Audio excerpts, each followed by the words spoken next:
Welcome to Hanging Out with Robert, that's me. This video is composed of things that I tinkered with throughout the day.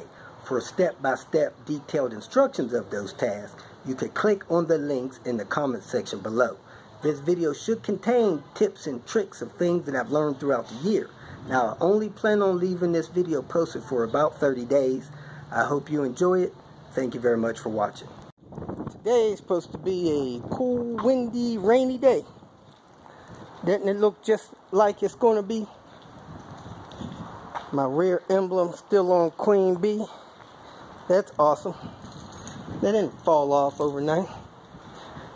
I'm going to run to the junkyard, see if they got a trim piece for the shop. Then I'm going to work on a cylinder head video.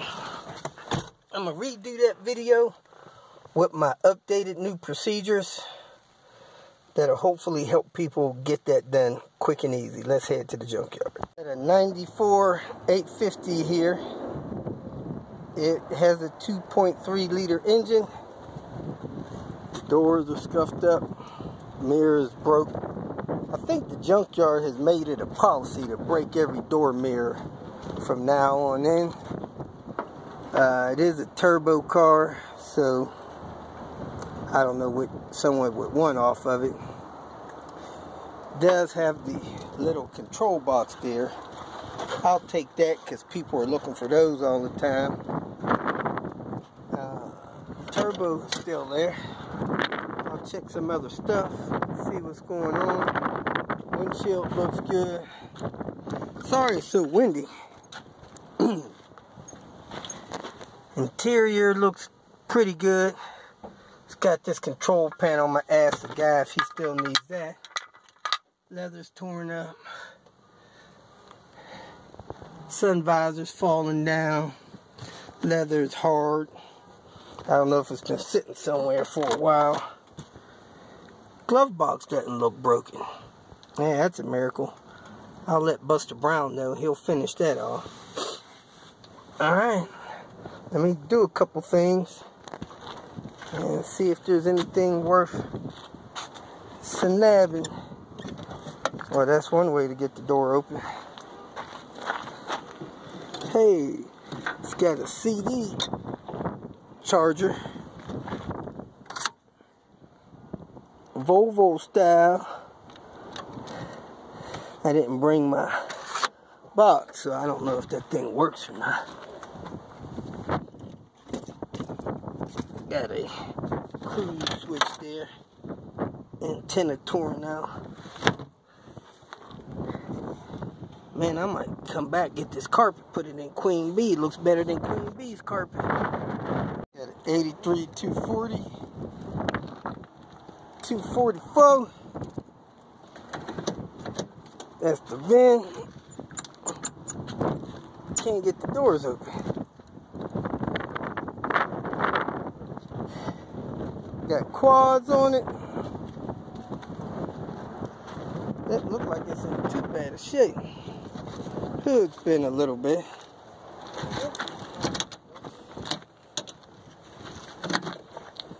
Man, I can't get none of the doors open on this thing.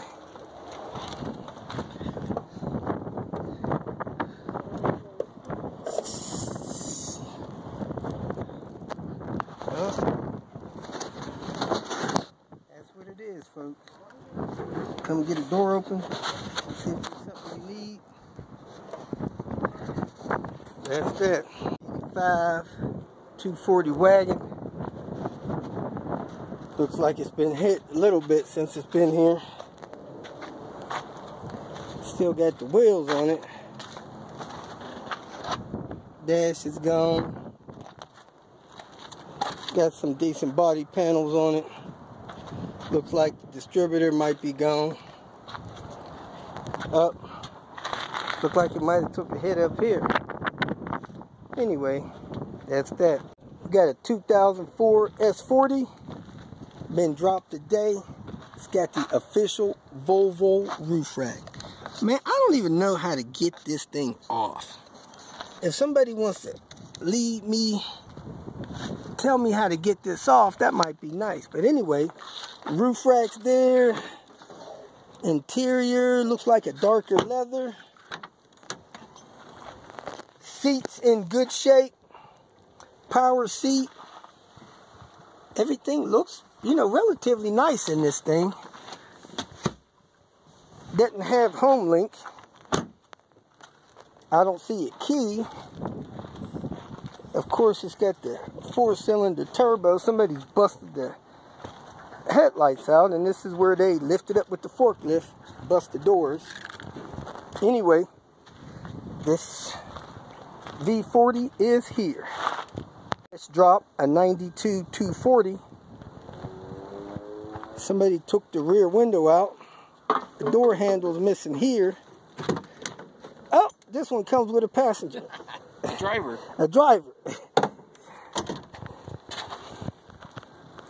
Red block. Coolant bottle looks relatively new. Couple decent lights on it. Body panel's not too beat up, but it is a little scuffed up from them moving it out. There it is, folks. 240. Got a 94 850 T5 here. And look at it. Through a rod. Right through the block. Number 3. Rest in peace, block. Rest in peace. I think somebody replaced the cylinder head on this thing. Sealed it up with the wrong sealant. Anyway, Buster Brown just pulled all the fuses for some reason. Not sure why. Sitting down on the job, checking the seat out. He said it's comfortable. Why? It's too small. Look, small in the city. It's just, you just sitting too low because it ain't in the car. Oh, yeah, you have to lift it up. Yeah. Back at this 92 960, I got 4 coil packs pulled out. Somebody wants them. Next, I'm going to get the steering wheel and the dome light. I believe this thing had the quick releases back in 92 in their radios. Hopefully that's the code. 3222. In this video, I'm going to show you how to remove a ECM from a Volvo 960. This is a 92 model.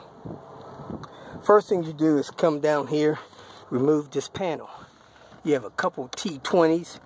Remove those 2 screws. You put something under there, pry it away from the carpet, and then maneuver this panel from under the passenger side. I remove this screw here. Then you get a clip puller, or just pull this piece up and away from the trim. Now there's the ECU there.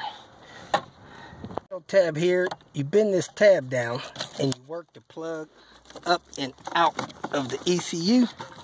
So now the ECU is unplugged from the wire harness. You put your hand under the ECU and work it up and out of that bracket. So 2 hands is quicker, but it does just slide out of that bracket. So let me get this out of here and show you what it looks like removed. This relay was in the way a little bit. I just pushed it up and off of the bracket, got it out of the way, and then the ECU slid right out. It's a Boss ECU, and this is the number on this 92 model. Out the rear shock assembly spring off of this 960, and there's a plug up here. It looks like you pull this 17 out, and there's 2 14s on the bottom. I already pulled out. So I'm going to pull this 17 out from here and see if this shock falls down and out of here. Loosening that bolt did get the shock loose with those other 2 on the bottom. However, that shock will have to be turned 90 degrees in order to come out of that bottom hole. It's pretty tight, and I'm going to try to get this spring. I don't think that shock is any good because there's fluid build up on the bottom of it. But I'm going to take this 18 millimeter out of here, and those 3 14s, and this trailing arm should fall down to let that shock and spring out of there.